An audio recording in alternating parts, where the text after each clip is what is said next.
আসসালামু আলাইকুম, শুভেচ্ছা সহ আমন্ত্রণ চ্যানেল আই সংবাদে আপনাদের সাথে আছে আমি নবনীতা। বিস্তারিত সংবাদের শুরুতেই ফ্রেশ সোলাপ সংবাদ শিরোনাম। জো বাইডেনের কাছে ক্ষমতা হস্তান্তরে ব্যবস্থা নিতে বলেছেন ডোনাল্ড ট্রাম্প, নতুন মন্ত্রিসভার কয়েক সদস্যের নাম ঘোষণা। দেশে নারী উদ্যোক্তাদের প্রতিষ্ঠানে বেশি কর্মসংস্থানের সুযোগ, আইডিএলসি ও পলিসি রিসার্চ ইনস্টিটিউটের গবেষণার ফলাফল। জানুয়ারিতে সর্বোচ্চ 1000 রুপি মূল্যে 10 কোটি ডোজ ভ্যাকসিন পাচ্ছে ভারত, বিশ্বজুড়ে করোনায় আক্রান্ত প্রায় 6 কোটি।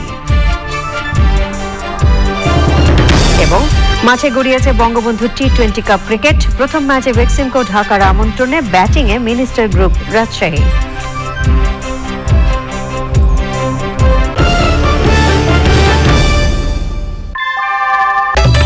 ঘরের চালের স্থায়ী সমাধান আনোয়ার সিমেন্ট শীট, সব সিজনেই ফিট।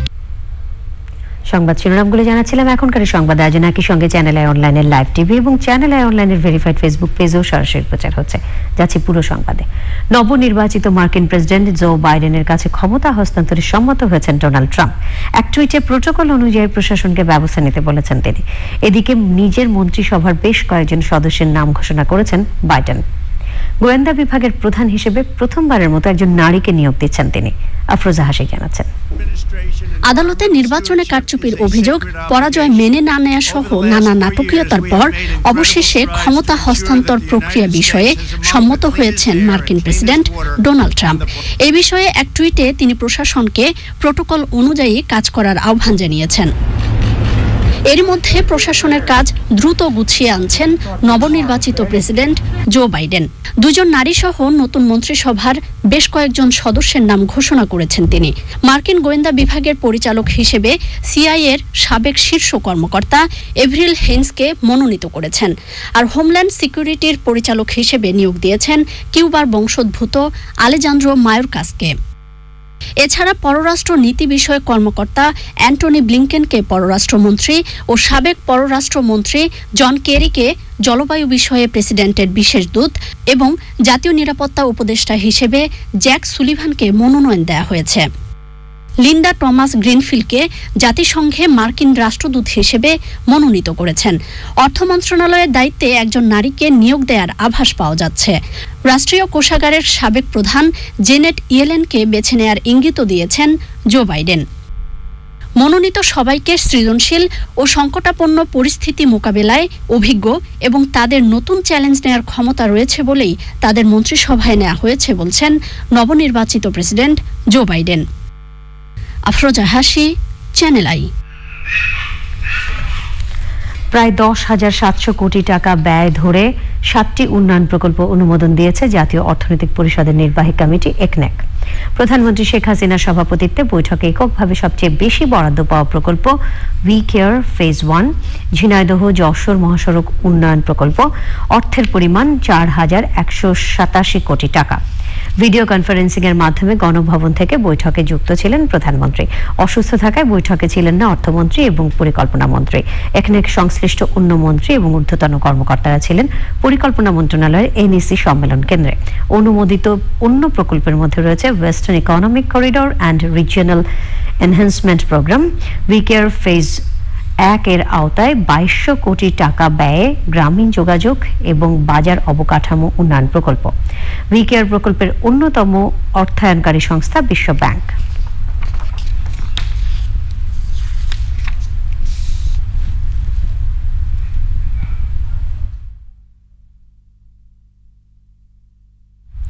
কর্মসংস্থান তৈরিতে ক্ষুদ্র ও মাঝারি উদ্যোক্তাদের মধ্যে নারী উদ্যোক্তাদের মালিকানাধীন প্রতিষ্ঠান বেশি ভূমিকা রেখেছে, আর সেবামূলক প্রতিষ্ঠানগুলোতেই কর্মসংস্থান হয়েছে সবচেয়ে বেশি। আইডিএলসি ফিনান্স লিমিটেড এবং পলিসি রিসার্চ ইনস্টিটিউট পরিচালিত এক গবেষণায় এই তথ্য জানা গেছে। আরো জানাচ্ছেন জানাতুল বাকিয়া কেকা। কর্মসংস্থান তৈরিতে ক্ষুদ্র ও মাঝারি উদ্যোক্তাদের ভূমিকা জানতেই এই গবেষণা। গত বছর সেপ্টেম্বর থেকে চলতি বছর ফেব্রুয়ারি 6 মাস এই গবেষণা চালায় আইডিএলসি ফাইন্যান্স লিমিটেড এবং পলিসি রিসার্চ ইনস্টিটিউট। 800 ক্ষুদ্র ও মাঝারি শিল্প উদ্যোক্তাদের মধ্যে এই গবেষণা জরিপ চালানো হয়। জরিপের ফলাফল নিয়ে ভার্চুয়াল আলোচনায় এসএমই খাতের সুযোগ ও সীমাবদ্ধতা তুলে ধরেন সংশ্লিষ্টরা। জরিপে লিঙ্গভেদে কর্মসংস্থান, ব্যবসার প্রকারভেদে চাকরি ধরন, ঋণের পরিমাণ এবং ভৌগোলিক অঞ্চল এই 5টি মৌলিক প্রশ্নের উত্তর খোঁজা হয়েছে। যারা সাকসেসফুল হয়েছে ইন্ডাস্ট্রিয়ালাইজেশনে, যেমন কোরিয়া, জাপান, চায়না, তারাও কিন্তু এই প্রসেসের ভিতর দিয়ে গেছে। এসএমই খাতের মাধ্যমে জব ক্রিয়েশন, বিনিয়োগ, রফতানি এবং ওভারঅল ইকোনমিক গ্রোথে তাদের বিশাল একটা ভূমিকা ওইসব দেশে ছিল, এবং বাংলাদেশও কিন্তু তার সাথে মানে ব্যতিক্রম ধর্মী কিছু হতে পারে না। আমাদেরকেও এই খাত থেকে গতিশীল করেই ওইদিকে এগোতে হবে আগামীতে। দেখা গেছে মাত্র 8% প্রাতিষ্ঠানিক ঋণ পায় এসএমই উদ্যোক্তারা, বাকি 92% ব্যক্তিগত অর্থ বিনিয়োগ করে। সম্ভাবনাটা কাজে লাগানোর জন্য যে প্রক্রিয়াটা নিতে হবে, আমাদের টোটাল ব্যাংকিং সেক্টরের ইনভেস্টেবল ফান্ড আমি শুনেছি এটা $120 বিলিয়ন ব্যাংকিং সেক্টরের লোনেবল ফান্ড। তো এর মধ্যে কয় পার্সেন্ট টাকা এসএমই ফাইন্যান্সিং এ যাচ্ছে, কেন যাচ্ছে না, কি করে ক্রেডিট গ্যারান্টি স্কিম আরো কতটা স্ট্রং করা যাবে, সরকার কিভাবে এই বড় বড় সরকারি ব্যাংকের টাকা যেখানে লস হচ্ছে সেখানে আবার রিক্যাপিটালাইজ না করে এই টাকা এসএমই ফাইন্যান্স, এসএমই অর্গানাইজেশনগুলো যদি দেওয়া হয়, I think the impact on the economy will be much greater. Covid সিচুয়েশনে অনেক মানুষের চাকরি চলে গেছে, এটা কিন্তু সত্যি কথা। ইনফর্মাল পিপল যারা কাজ করে বাংলাদেশে, গ্রামে না, তাদের কিন্তু গভর্নমেন্ট ইনসেন্টিভের আওতায় আমরা আনতে পারিনি, যেটা হয়তো গ্রামের দরিদ্র মানুষকে গভর্নমেন্ট ডেটাবেজের মাধ্যমে কিছু টাকা পয়সা দেওয়া হচ্ছে, কিন্তু এই ইনফর্মাল যারা কাজ করে এরা কিন্তু খুবই বিপদে আছে, এবং এদের কিন্তু এই সময়ে আমাদের একটা সাপোর্ট সিস্টেম লাগবে, কিন্তু কিভাবে করা যাবে I am sure government will consider. করোনার কারণে চাকরি ও নানান খাতে কতটা বিরূপ প্রভাব পড়বে তা জানা যাবে 2022 সালের শেষ দিকে এসে। এই অবস্থায় কর্মসংস্থান সৃষ্টি ও অর্থনীতি পুনর্গঠনে ক্ষুদ্র ও মাঝারি উদ্যোক্তারাই ইতিবাচক ভূমিকা রাখতে পারবেন বলে আশাবাদ সংশ্লিষ্টদের। জানাতুল বাকিয়া কেকা, চ্যানেল আই, ঢাকা। করোনা ভাইরাসে বিশ্বজুড়ে মোট আক্রান্ত শনাক্ত 5,95,00,000 ছাড়িয়েছে। মৃত্যু 14 লাখেরও বেশি, সুস্থ হয়েছেন 4,11,00,000-এরও বেশি মানুষ। যুক্তরাষ্ট্রে আবারও করোনা সংক্রমণ বাড়ছে। দেশটিতে একদিনে 1,70,000-এরও বেশি মানুষ আক্রান্ত শনাক্ত হয়েছে। রাশিয়ার মস্কোতে একদিনে সর্বোচ্চ 25,000-এরও বেশি আক্রান্ত হয়েছে। সংক্রমণ বাড়ায় গণহারে কোভিড টেস্ট চালু করেছে ক্রোয়েশিয়া। গত 2 সপ্তাহে ফ্রান্সের সবচেয়ে কম আক্রান্ত শনাক্ত। সেন্ট্রাল আমেরিকার দেশ বেলিজের প্রধানমন্ত্রী করোনা পজিটিভ। অক্সফোর্ডের সাথে ব্যাপকভাবে পরীক্ষায় নিজেদের ভ্যাকসিনকে 70% কার্যকর বলেছে অ্যাস্ট্রাজেনেকা। চলতি সপ্তাহে ফাইজার ও বায়োএনটেকের করোনা ভ্যাকসিনে ছাড়পত্র দেবে যুক্তরাজ্য। সিরাম ইনস্টিটিউটের প্রধান নির্বাহী জানিয়েছেন, জানুয়ারিতেই ভারত করোনা ভ্যাকসিনের 10 কোটি ডোজ পাবে। ভ্যাকসিনের দাম পড়বে সর্বোচ্চ 1,000 রুপি। রাশিয়ার তৈরি স্পুটনিক 5 ভ্যাকসিনের পরীক্ষামূলক প্রয়োগ শুরু করেছে হাঙ্গেরি। দৈনিক সংবাদের ভারপ্রাপ্ত সম্পাদক খন্দকার মনিরুজ্জামান মারা গেছেন। ইন্না লিল্লাহি ওয়া ইন্না ইলাইহি রাজিউন। রাজধানীর মুগদা মেডিকেল কলেজ হাসপাতালে চিকিৎসাধীন অবস্থায় সকালে তিনি শেষ নিঃশ্বাস ত্যাগ করেন। তার বয়স হয়েছিল 72 বছর। তার জানাজার নামাজ বিকেল 3টায় জাতীয় প্রেস ক্লাব প্রাঙ্গণে অনুষ্ঠিত হবে। করোনা ভাইরাসে আক্রান্ত হয়ে 31 অক্টোবর থেকে ওই হাসপাতালে চিকিৎসাধীন ছিলেন তিনি। মনিরুজ্জামানের মৃত্যুতে গভীর শোক প্রকাশ করেছেন রাষ্ট্রপতি মোহাম্মদ আব্দুল হামিদ এবং প্রধানমন্ত্রী শেখ হাসিনা। আরও শোক জানিয়েছেন আইনমন্ত্রী আনিসুল হক, শিক্ষামন্ত্রী ডাক্তার দীপু মনি, বিজ্ঞান ও প্রযুক্তিমন্ত্রী ইয়াফেস ওসমান ও নৌ পরিবহন প্রতিমন্ত্রী খালিদ মাহমুদ চৌধুরী। মনিরুজ্জামানের মৃত্যুতে শোক জানিয়েছে জাতীয় প্রেস ক্লাব। খন্দকার মনিরুজ্জামান 1948 সালে 12 মার্চ ঢাকায় জন্মগ্রহণ করেন। তিনি ঢাকা বিশ্ববিদ্যালয়ে অধ্যয়নের সময় সাংবাদিকতায় যুক্ত হন। একই সময়ে তিনি বাম ঘরানার রাজনীতির দীক্ষা নেন। সাংবাদিক হিসেবে তিনি বিভিন্ন পত্রিকায় কাজ করেছেন। দৈনিক সংবাদে তিনি এক সহকারী সম্পাদক হিসেবে যোগদান করেন, পরে ভারপ্রাপ্ত সম্পাদক হন। তিনি দীর্ঘদিন কমিউনিস্ট পার্টি ঢাকা জেলা কমিটির সম্পাদকও ছিলেন। সাংবাদিকতা ছাড়াও কবিতা, গল্প, প্রবন্ধ, চিত্র সমালোচনা এবং নিয়মিত কলাম লিখতেন সাংবাদিক মনিরুজ্জামান। বীর মুক্তিযোদ্ধা ঢাকা বিশ্ববিদ্যালয়ের ছাত্র শিক্ষক কেন্দ্র টিএসসির সাবেক পরিচালক আলমগীর হোসেন করোনা ভাইরাসে আক্রান্ত হয়ে মারা গেছেন। ইন্না লিল্লাহি ওয়া ইন্না ইলাইহি রাজিউন। সোমবার রাতে রাজধানীর পপুলার হাসপাতালে তিনি শেষ নিঃশ্বাস ত্যাগ করেন। তাঁর বয়স হয়েছিল 70 বছর। জোহরের পর জানাজার নামাজ শেষে রাষ্ট্রীয় সম্মাননায় তাকে টাঙ্গাইল কেন্দ্রীয় কবরস্থানে দাফন করা হয়েছে। আলমগীর হোসেন ঢাকা বিশ্ববিদ্যালয়ের গণযোগাযোগ ও সাংবাদিকতা অ্যালামনাই অ্যাসোসিয়েশন DUMCJA এর কার্যনির্বাহী পরিষদের সদস্য এবং দুবার সংগঠনটির সভাপতি ছিলেন। তার মৃত্যুতে শোক জানিয়েছে DUMCJA।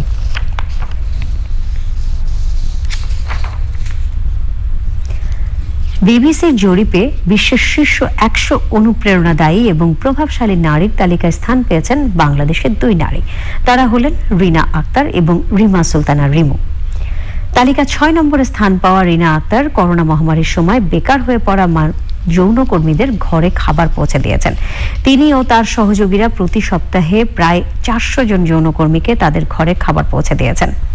তালিকার 85 নম্বরে স্থান পাওয়া Rima Sultana Rimu young women leader for পিসের একজন সদস্য। কক্সবাজারের বাসিন্দা রিমা রোহিঙ্গা শরণার্থীদের নিয়ে বিভিন্ন মানবিক কার্যক্রম করছেন। তিনি রোহিঙ্গা নারী ও শিশুদের জন্য ন্যূনতম শিক্ষা নিশ্চিত করতে ক্লাস পরিচালনা করেন। এছাড়া সমাজের পিছিয়ে পড়া নারীদের মাঝে শিক্ষার আলো ছড়িয়ে দিতে কাজ করেছেন রিমা।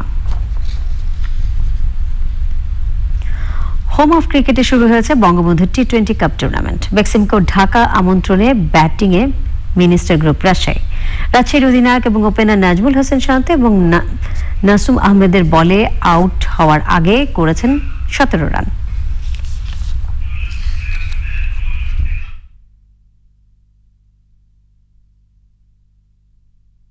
Kind of pressure.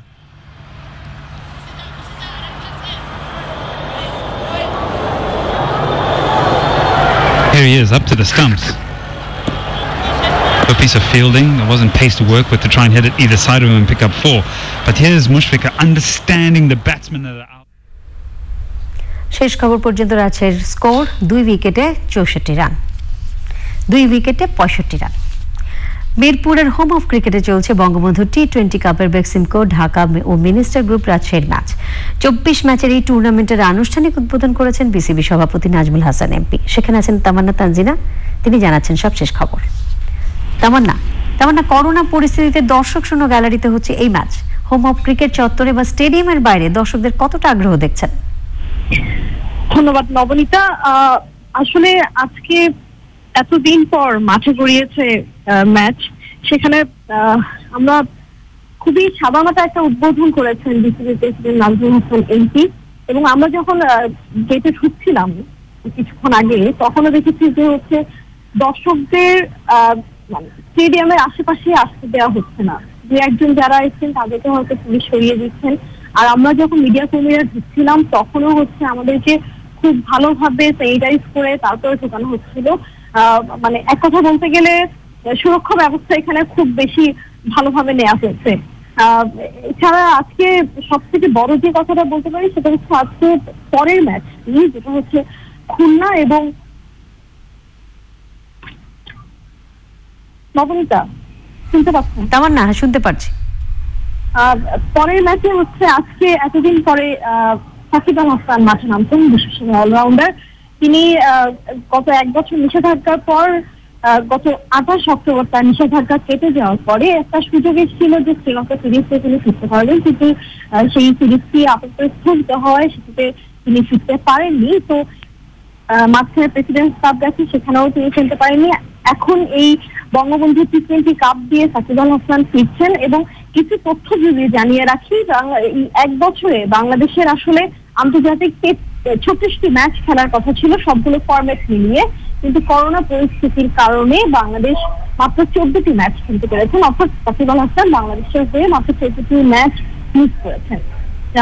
তো বাকি যে 22টি ম্যাচ আছে হয়তো সেগুলো হয়তো পরে আবার নতুন করে শিডিউল করা হবে, তখন হয়তো হবে। কিন্তু এই ম্যাচটি নিয়ে বাংলাদেশের বা বিশ্বের যারা আছে সবাই আসলে এই ম্যাচটির দিকে তাকিয়ে আছেন যে সাকিব আল হাসান এই 1 বছরের ক্রিকেট থেকে এতটা দূরে ছিলেন এবং তিনি কিভাবে ব্যাক করছেন বা তার পারফরমেন্সটা কিরকম হবে সেটা দেখার জন্যই আসলে সবাই উদ্গ্রীব হয়ে আছে। তো সেটা মাঠে বসে দেখার সুযোগ নেই, তবে অবশ্যই টিভিতে বসে দেখতে পারবেন দর্শকরা। নবনীতা, তামান্না, ধন্যবাদ আপনাকে। সংবাদের পর্যায়ে নিয়ে নিচ্ছে অশোক লীলান্ড ইফা ডক্টরস বিরতির পর অন্যান্য সংবাদের সাথে জানিয়ে ফিরব। সামাজিক যোগাযোগ মাধ্যমে দেশের তথ্য যাতে বাইরে চলে না যায় এই বিষয়ে বাংলাদেশকে সহযোগিতার আশ্বাস দিয়েছে ভারত। সকালে বাংলাদেশ হাইটেক পার্ক কর্তৃপক্ষের সাথে মতবিনিময় সভা শেষে এই কথা বলেন বাংলাদেশে নিযুক্ত ভারতীয় হাইকমিশনার বিক্রম কুমার দোরাইস্বামী। ঐতিহাসিক ও নির্ভরতার সম্পর্কের ভিত্তিতে আগামীতে আইসিটি খাতে ভারত বিনিয়োগ করবে বলে জানান তথ্য প্রযুক্তি প্রতিমন্ত্রী জুনায়েদ আহমেদ পলক। 12টি হাইটেক পার্ক নির্মাণ ও 30,000 তরুণ তরুণীকে প্রশিক্ষণ প্রদানের মাধ্যমে মানব সম্পদ উন্নয়নের কথা বলেন প্রতিমন্ত্রী। Social media has been it's a double-edged sword like all technology platforms are.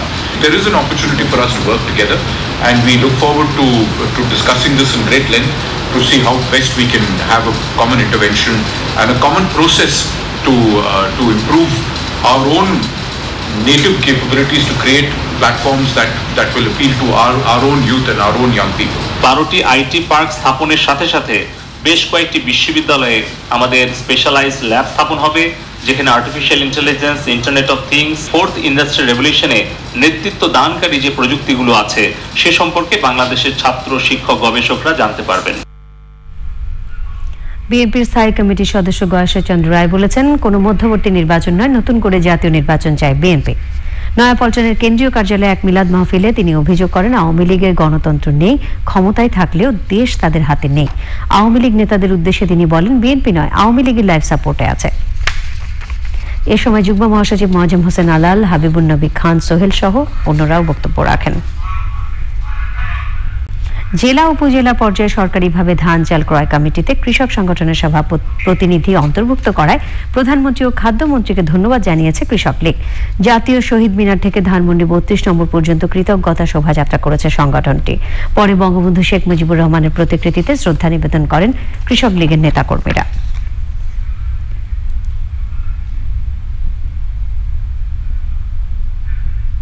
Nitol tata কৃষি সংবাদ।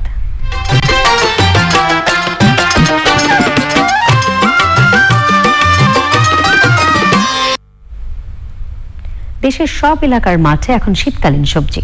কোন কোন জেলায় কয়েক দফা বন্যা ও অতি বর্ষায় আগাম জাতের সবজির ভালো ফলন পাওয়া যায়নি। এই সময়ে সবজি ক্ষেত পরিচর্যায় ব্যস্ত রয়েছেন কৃষক। গাইবান্ধা থেকে ফারুক হোসেন এবং নড়াইল থেকে মধু সরকারের পাঠানো তথ্য ভিডিওতে সুদীপ্তা মাহমুদ জানাচ্ছেন। গাইবান্ধার 7 উপজেলায় কয়েক দফা বন্যা ও অতিবৃষ্টিতে আগাম শীতকালীন সবজির ফলন বিপর্যয় ঘটে। বন্যার পানি নেমে যাওয়ার সাথে সাথেই আবার সবজি আবাদ শুরু করেছেন কৃষক। আবাদ হয়েছে বাঁধাকপি, ফুলকপি, লাউ, শিম, মূলা, বরবটি সহ নানান শীতকালীন সবজি। এখন এই শীতের সময় এখন গাছ একটু ভালো হতে লাউ একটু আমরা তুলতেছি, একটু পয়সা একটু ভালো, যদি বাজার ভালো পাওয়া যায় তাতে হয়তো কিছু লাভজনক হতে পারে। জেলায় এবার ৭,২০০ হেক্টর জমিতে শীতকালীন সবজি চাষের লক্ষ্য ধরেছে কৃষি বিভাগ।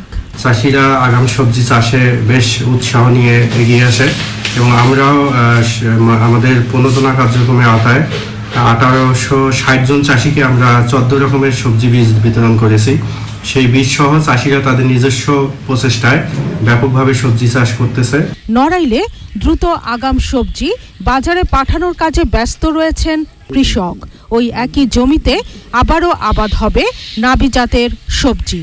এডে উঠে আরেকটা রোবো রুয়ে এডেও প্রথম চান্সে 50,000 টাকা পাবো এই 15 শতকে। কৃষি বিভাগ জানাচ্ছে, অল্প সময়ে বেশি মুনাফার আশায় কৃষকের আগ্রহ বেড়েছে আগাম শীতকালীন সবজি চাষে। বীজ শোধনের ব্যাপারে আমরা উদ্বুদ্ধ করছি, মাটি শোধন করে যেন রোগ পোকামাকড় কমিয়ে আনা যায় সেজন্য আমাদের পদক্ষেপ আছে। পাশাপাশি সেক্স প্রমোনের ব্যাপক ব্যবহার পরিচালনা হচ্ছে। গ্রামে গ্রামে বসতবাড়ির আঙিনা ও পতিত জমিতে সবজি আবাদ করছেন কৃষক। Sudipta Mahmud, channel I. এখন দেখবেন প্রকৃতি সংবাদ।